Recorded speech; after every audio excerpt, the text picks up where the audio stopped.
Make a mental study of the major people with whom you most often associate. You've got to evaluate everybody who is within the circle of being able to influence you. So, major question, who am I around? Next question, what are they doing to me? That's a major question to ask. What have they got me doing? What have they got me listening to? What have they got me reading? Where have they got me going? What have they got me thinking? How have they got me talking? And how have they got me feeling? What have they got me saying? You've just got to make a serious study of how others are influencing you, both negatively and positively. Now, maybe the influence of all those around you is okay, but just ask yourself, it doesn't hurt to ask, who am I around and what are they doing to me? Now, here's the final question, is that okay? Maybe the people you associate with and their collective influence is okay, but then again, maybe it's not. All I'm suggesting here is that you take a close and objective look. Everything is worth a second look, especially the power of influence. Positive influence can have an incredible effect on your life, but so can negative influence. Both will take you somewhere, but only one will take you in the direction you truly wish to go. It's so easy just to dismiss the things that influence our lives. The man says, I live here, but I don't think it matters. I'm around these people, but I don't think it hurts. I would take another look at that. I've got a good phrase for you. Everything matters. Now, sure, some things matter more than others, but everything matters. Everything weighs something. So you've got to keep checking to find out whether associations are tipping the scales toward the positive or toward the negative. It doesn't hurt to look, right? Ignorance is never the best policy. Finding out is the best policy. It's easy to let influences shape our lives, to let associations determine our direction, to let persuasions overwhelm us, to let tides take us, to let pressures make us. The big question is, are we letting ourselves become what we wish to become? Here's one of the easy ways to end up with a mediocre average life, spending major time on minor things. Sophisticated people learn to weigh everything before they spend time or money. You've got to weigh before you pay. Whether you're going to spend heavy time or light time, you've just got to weigh. Otherwise, if you're not careful, you can get trapped into spending heavyweight time with lightweight people. Now, it's okay to have casual friends as long as you give them casual time, not serious time. Spend major time with major influence and minor time with minor influence. It's so easy to do just the opposite, but don't let it be said that you fell into that trap. So maybe all you need to do to change some of the influences in your life is not to eliminate them, but merely limit them. Say, I have a good time with these people, but I'm not going to spend days and days with them anymore. I'm just going to cut that down and save some of that time for more major people and more major enterprises. Pity the man who has a favorite restaurant, but not a favorite thinker. He's picked out a favorite place to feed his body, but he doesn't have a favorite place to feed his mind. One way to associate with people of influence is through their writings, books, cassette tapes, whatever you can pick up. Maybe you can't meet the person, but you can read his books or listen to his cassettes. Churchill's gone, but he's left some books. Aristotle's gone, but we still have his ideas. Search the catalog for cassettes and libraries for books. Search the magazines, search the documentaries. They are full of chances for association and intellectual feasting. But in addition to reading and listening, we also need a chance to do some talking and sharing.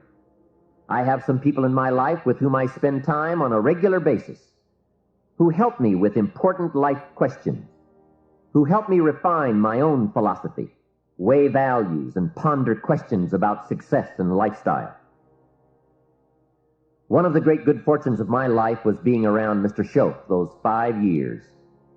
During that time, he shared with me, at dinner, on an airplane, at a business conference, in private conversation, with a group, all those ideas that caused me to make the helpful and necessary adjustments in my thoughts and activities. And those daily changes, some so very slight, so very important, added up to such weighty sums in 1 year, 3 years, and 5 years. Remember, it's not just the answers that are important. It's the questions. Some of the most valuable influence comes from people with the awareness and skill to ask the major questions. Successful people approach life from a variety of experiences and a variety of attitudes. Another benefit of my association with Mr. Shoaff was that I kept growing in experience, knowledge, and accomplishment, and was able to bring all that value to the same basic questions. What a learning experience that was. Some of the early questions I had shrugged off, I now saw a growing importance they had. It was really my education that was changing, not the questions. It's like reading the Bible or listening to cassettes. When you have some added, measurable experience, you now bring to the reading and listening a new worth. You now listen and read at a new level. And the substance gleaned, the wisdom gathered from that new level can well be where your fortune and the best of your lifestyle can be developed. One more thought, and that is, strive to become the kind of person that people of quality and substance would want to be associated with. Become a person of skillful language, positive attitude, well-read and well-disciplined, a person of culture and intelligence. You will be uniquely rewarded by this reputation, drawing exciting people to you. Remember, to attract valuable people, you must be attractive. The influence of those around us is so powerful. Many times we don't even realize we're being strongly influenced because it generally develops over an extended period of time. Peer pressure is an especially powerful form of influence because it is so subtle. If you're around people who spend all they make, chances are excellent that you'll spend all you make. If you are around people who go to more ball games than concerts, chances are excellent that you'll do the same. If you're around people who don't read many books, chances are excellent you won't read many books. People around us can keep nudging us off course a little at a time until finally, 10 years from now, we find ourselves asking, how did I get here? Those subtle influences need to be studied carefully if we really want our lives to turn out the way we've planned. We all need associations with people of substance to provide influence concerning major issues: society, money, enterprise, family, government, love, friendship, culture, taste, opportunity, community. Behavior is mostly influenced by ideas, and ideas are mostly influenced by education, and education is mostly influenced by the people with whom we associate. So don't join an easy crowd. Make sure you get around people who can ask the right questions about the latest ideas you've discovered, about your philosophy, your enterprise, your goals, your lifestyle. Go where the demands are high, where the expectations are high, where the spotlight is on to grow, to produce, and to become more than you currently are. In this most important subject of association, here are some actions you may want to take. First, disassociation.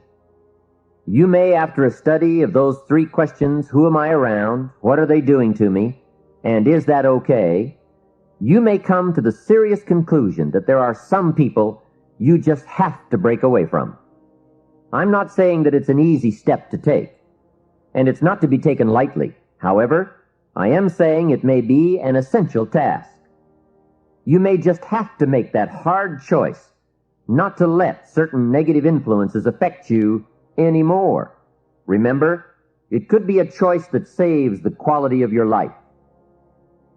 The second action you may want to take is limited association.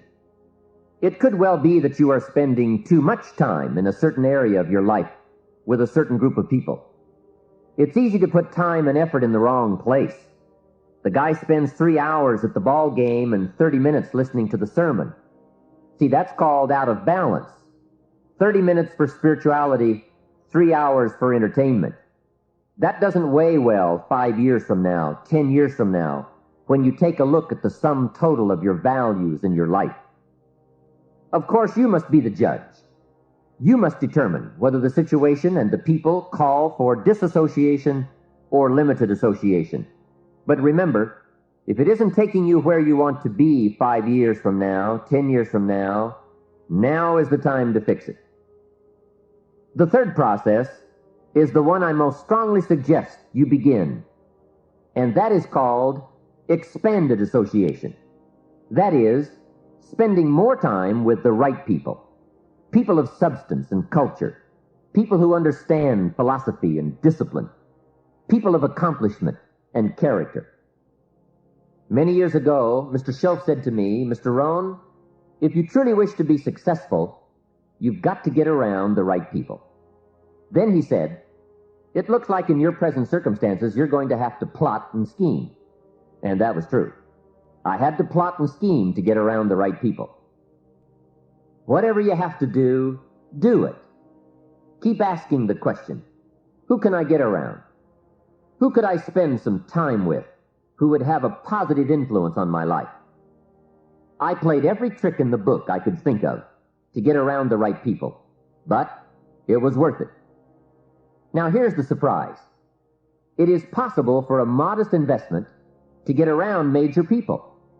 If you had a chance to sit down for an hour or two with a wealthy person, and all that you had to do was to pick up the lunch tab, wouldn't that be a bargain? That person might drop an idea on you that could change your life for a lunch tab. And that's where we need to go to get our success plan, from successful people. Don't pick up your plan, especially your financial plan, from unsuccessful people. Here is something else exciting. It's possible for people of modest means to start a wealth plan. You don't have to be wealthy to have a wealth plan. You don't even have to be healthy to start a health plan. All you have to be is smart. Smart enough to say, "Hey, I've got the wrong plan, and I'm going to get around someone who has a better plan and make it my plan." So, find some successful people to help you fill out your success plan. Find somebody healthy to get your better health plan going. Find somebody living a unique lifestyle to develop your lifestyle plan. This is called association on purpose, getting around the right people by expanding your circle of influence. Fully 85% of your success in life will be determined by how you interact with other people. Communication is the master skill to powerful relationships. And here are the basic rules. Your ability to communicate with others will account for most of your success and will open every door for you. Even people who are in technical fields, such as computer programmers and engineers, spend as much as 75% of their time interacting with other people. All the successes in life come from good communication that cause people to like you and trust you and want to be involved with you. All the top executives who've been interviewed have said that their ability to communicate well with others is more responsible for their success than anything else. And wonderfully enough, how to communicate is a learned skill set. You can get better and better by learning what the best communicators do and practicing it until it becomes a regular part of your repertoire. Fortunately, since effective communication is a learned skill, sharpening your ability will only lead you to greater and greater heights of success. To me, the first step, the key to communicating effectively, is for you to get over yourself. And that's exactly what I mean. Get over yourself. Put other people first. Think more about them than you. You see, most of the times when people communicate, they're saying, "Boy, I hope I do a good job. I hope the people like me. Oh my gosh, I hope that they're happy that they heard me when they're done." It's all about you. Can I tell you something? Communicating effectively is all about others. Forget yourself. Get over yourself. Put that person at the top of your list to please, serve, add value to, lift, and help. If you do that, trust me, you'll begin to be an effective communicator, because communication is all about others. Remember, it's your life. You can spend your time with whomever you want and whenever you want. Take a look at your priorities and your values. We have so little time at our disposal. Wouldn't it make sense to invest it wisely? If you have only $100 in your pocket, it's okay to spend 20 for fun and put 80 toward your important values and commitments. But would you be happy reversing those percentages? Better to put the majority of your money where you know it will get you a positive return, rather than put it where the taste is brief and the results are poor.